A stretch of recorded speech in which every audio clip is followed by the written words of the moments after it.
इस क्लास में बात करते हैं स्केलर मल्टीप्लिकेशन के बारे में। ठीक है, तो मान लेते हैं हमारे पास कोई एक वेक्टर ए है और कोई हमारे पास लैम्डा एक स्केलर क्वांटिटी है। ठीक है, तो जब ए वेक्टर का हम लैम्डा के साथ मल्टीप्लिकेशन करते हैं, इसी को क्या बोला जाता है, scalar multiplication of A vector by a scalar. ठीक है, तो देखो इसको हम सिंपली अगर मल्टीप्लाई करोगे तो ए लैम्डा से डिनोट करते हैं या लैम्डा ए से डिनोट करते हैं। ठीक है, तो देखो जो लैम्डा ए है उसका डायरेक्शन ए के डायरेक्शन की तरह भी हो सकता है और अपोजिट भी हो सकता है। ठीक है, तो मान लेते हैं हमारे पास ये कोई एक ए वेक्टर है। ठीक है, इसको मान लो ए वेक्टर।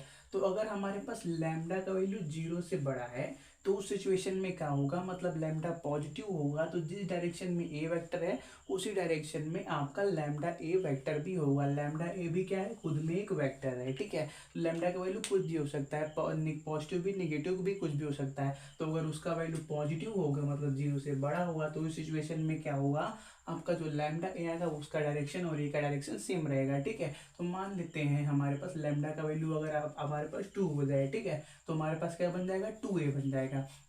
तो हमारे पास सपोज कर लो ये ए था तो 2a कितना हो जाएगा, इससे ये डबल हो जाएगा। ठीक है, तो ये जो हमारे पास नया वेक्टर बनने वाला है ये क्या, 2a वेक्टर इंडिकेट करता है। ठीक है, तो देखो जो भी आप वेक्टर बनाते हो ए या लैम्डा ए वो क्या होते हैं, कोलिनियर होते हैं। क्या, कोलिनियर मतलब एक ही लाइन पे आने वाले होते हैं, को लीनियर होते हैं। ठीक है, अगर लैम्डा का वैल्यू पॉजिटिव है फिर भी कोलिनियर होगा, नेगेटिव है फिर भी कोलिनियर होगा। ठीक है, अगर आप लैम्डा का वैल्यू 1/2 लेते हैं तो 1/2 लोगे तो यहाँ पे क्या हो जाएगा, हाँ 1/2 ए हो जाएगा। ठीक है, कहने का मतलब ये इतना ए था तो हमारे पास ये जो नया वेक्टर बनने वाला है ये क्या इंडिकेट करेगा, हाफ ए वेक्टर को इंडिकेट करेगा। ठीक है, तो अगर हम क्या करें, थोड़े से लैम्डा का वैल्यू निगेटिव लें, तो अगर हमारे पास सपोज करो लैम्डा का वैल्यू 0 से छोटा हो जाए, कुछ भी हो जाए, तो उस सिचुएशन में अगर आपका ए वेक्टर इस डायरेक्शन में है तो अगर लैम्डा का वैल्यू 0 से छोटा हो जाएगा तो जो आपके पास नया वेक्टर बनने वाला है लैम्डा मल्टीप्लाई करके,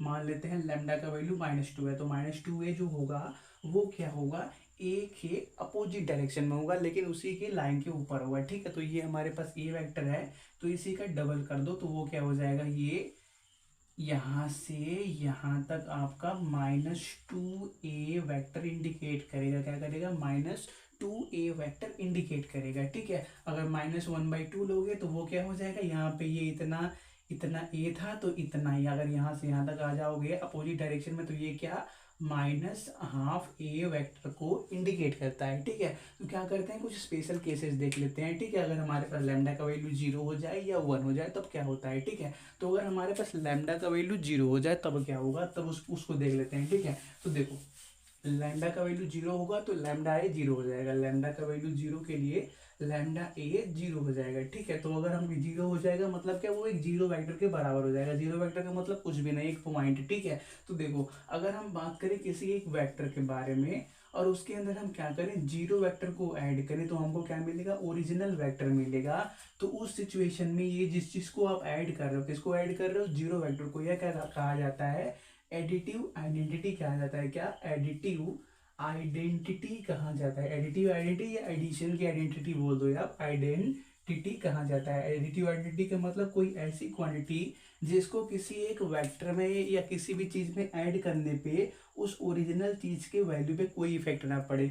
ए वेक्टर ओरिजिनल ओरिजिनल चीज है और जीरो वेक्टर हमने माना है, तो जीरो वेक्टर जो को जब आप क्या करोगे, ए वेक्टर के अंदर ऐड करोगे तो रिजल्ट आपको ए वेक्टर ही मिलने वाला है, जो इस बात को इंडिकेट करता है कि ये जो आप ऐड कर रहे हो जीरो वेक्टर वो क्या है, एडिटिव आइडेंटिटी है। वैसे भी आप देख लो अगर 1 के अंदर 0 ऐड करोगे तो 1 ही आएगा। एडिशन का आइडेंटिटी क्या होता है, 0 होता है, लेकिन यहाँ पे वेक्टर के टर्म में बात चल रही है तो इसको हम क्या बोलेंगे, जीरो वेक्टर बोलेंगे। किसका, एडिटिव आइडेंटिटी को। ठीक है, एडिटिव आइडेंटिटी का। ठीक है, तो वैसे आप सेकंड केस देख लेते हैं जब हमारे पास लैम्डा का वैल्यू क्या हो जाए, -1 हो जाए। ठीक है, तो इसको रफ नोट कर लो, रफ कर देंगे। ठीक है, तो चलो अगर हम क्या करें, लैम्डा का वैल्यू -1 ले लें तो लैम्डा का वैल्यू अगर -1 ले लोगे तो हमारे पास ये वेक्टर क्या बन जाएगा, -a वेक्टर बन जाएगा। ठीक है, तो उस सिचुएशन में अगर आप ओरिजिनल वेक्टर के साथ इसको ऐड करो तो देखो यार, -a वेक्टर क्या इंडिकेट करता है, देखो a वेक्टर हमारे पास अगर इस डायरेक्शन में है ये a वेक्टर, तो -a वेक्टर क्या इंडिकेट करता है, -a वेक्टर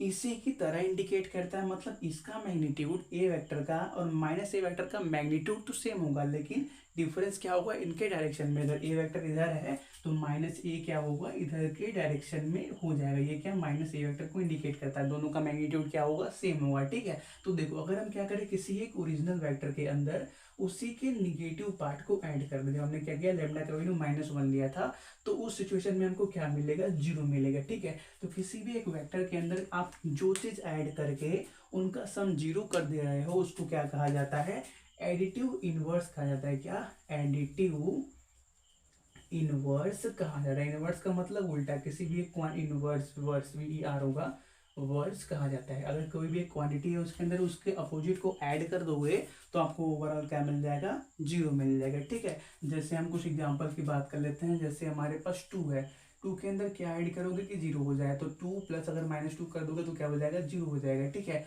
1 के अंदर क्या ऐड करोगे कि 0 हो जाए, -1 ऐड कर दोगे तो 0 हो जाएगा। तो वैसे ही अगर किसी भी वेक्टर के अंदर उसके निगेटिव पार्ट को ऐड कर देते हो तो क्या बन जाता है, वो 0 बन जाता है। तो ये निगेटिव पार्ट जिसको आप ऐड किए वो क्या कहलाता है, एडिटिव इनवर्स या निगेटिव ऑफ ए कहलाता है, निगेटिव ऑफ ए वेक्टर कहलाता है। ठीक है।